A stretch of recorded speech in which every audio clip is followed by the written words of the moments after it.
ہمیں معاشرت کے دکھ بانٹنے چاہیے، لیکن دکھ بانٹنے کے نام سے کوئی ایسا قدم نہیں اٹھانا چاہیے جس سے کسی کے لیے اذیت کا سامان ہو۔ تو کسی پھنسے ہوئے کی گردن چھڑانا، کسی غریب کی بیٹی کی شادی کا اہتمام کر دینا اور جہیز کی رسم بہر صورت جاری ہے، اس کے خلاف ہمیں عملی کوشش کرنی چاہیے، اور سر دست اگر یہ ختم نہیں ہو پا رہی تو ہم اتنی دیر تک اس کوشش کو جاری رکھیں کہ ہم غریبوں کی بیٹیاں ان کی دہلیز سے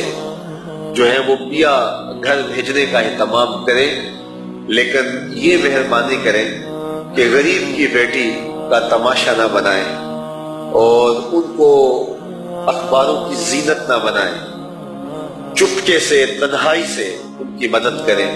میرے حضور نے ارشاد فرمایا کہ 7 اشخاص ایسے ہیں قیامت کے دن جب کوئی سایہ نہیں ہوگا، اللہ ان 7 کو اپنے عرش کا ٹھنڈا سایہ عطا فرمائے گا۔ ان میں سے ایک شخص کا ذکر کرتے ہوئے فرمایا وَرَجُلٌ تَصَدَّقَ بِصَدَقَةٍ فَأَخْفَاهَا حَتَّى لَا تَعْلَمَ شِمَالُهُ مَا تُنْفِقُ يَمِينُهُ، جس نے صدقہ کیا اور اتنے مخفی انداز سے کیا کہ جو دائیں ہاتھ میں صدقہ کیا بائیں کو اس کی خبر نہ پہنچی۔ تو کہا ایسے شخص کو قیامت کے دن جب کوئی سایہ نہیں ہوگا، اللہ اپنے عرش کا ٹھنڈا سایہ نصیب فرمائے۔ تو اس بات کا خیال رکھا جائے اور پھنسے ہوئے لوگوں کی گردن چھڑائی جائے، غلاموں کی آزادی کے سامان کیے جائے، مقروضوں کا قرض اتارا جائے، دکھیوں کے دکھ دور کرنے کے لیے کوشش کی جائے۔ یہ مشکل گھاٹی ہے، چونکہ نمائش تو ہم لگا سکتے ہیں اور اس سے میڈیا پر بھی خبریں آ جائیں گی، تشہیر بھی ہو جائے گی، اخبارات میں تصویریں بھی چھپ جائیں گی، لیکن مخفی انداز سے کہ کسی دوسرے کو کانوں کان خبر نہ ہو، تو یہ آسان کام نہیں ہے، یہ نفس کے اوپر بہت زیادہ شاق ہے۔ اس لیے کہا کہ مشکل گھاٹی یہ نہیں چڑھتا، اور مشکل گھاٹی ہے کیا؟ فَكُّ رَقَبَةٍ، کسی پھنسے ہوئے کی گردن کو چھڑانا ہے، اور اطعام فی یوم ذی مسغبہ، یا بھوک کے دن کھانا دینا ہے۔ جب خود فاقہ کشی کا ڈر ہو، خود جب یہ خوف ہو کہ مارکیٹ میں یہ چیز دستیاب نہیں ہے اور اگر میں نے دوسروں کو دیا تو میں خود بھی فاقہ کاٹ سکتا ہوں، تو اس کو یوم مسغبہ، بھوک کا دن کہتے ہیں۔ تو تکلیف کے دن، مشقت کے دن، بھوک کی شدت میں کسی کو کھانا کھلانا ہے۔ یتیماً ذا مقربہ،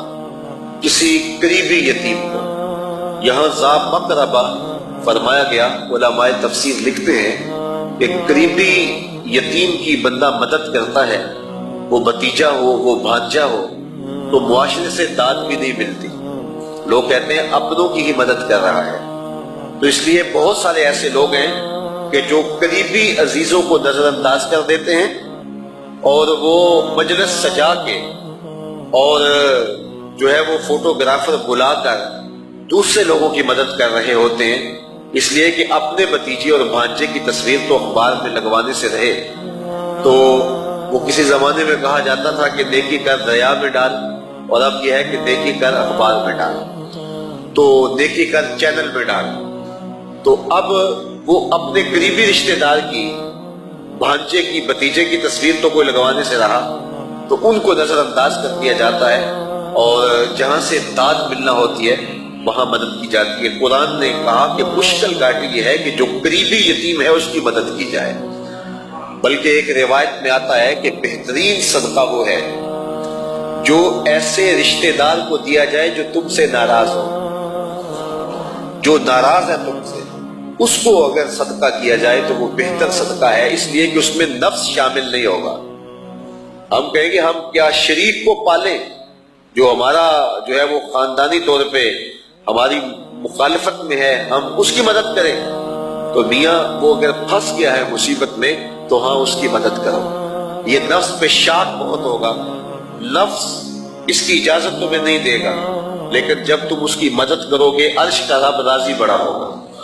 تو یہ بہترین صدقہ ہے کہ قریبی رشتہ دار کی مدد کی جائے جو تم سے ناراض ہے۔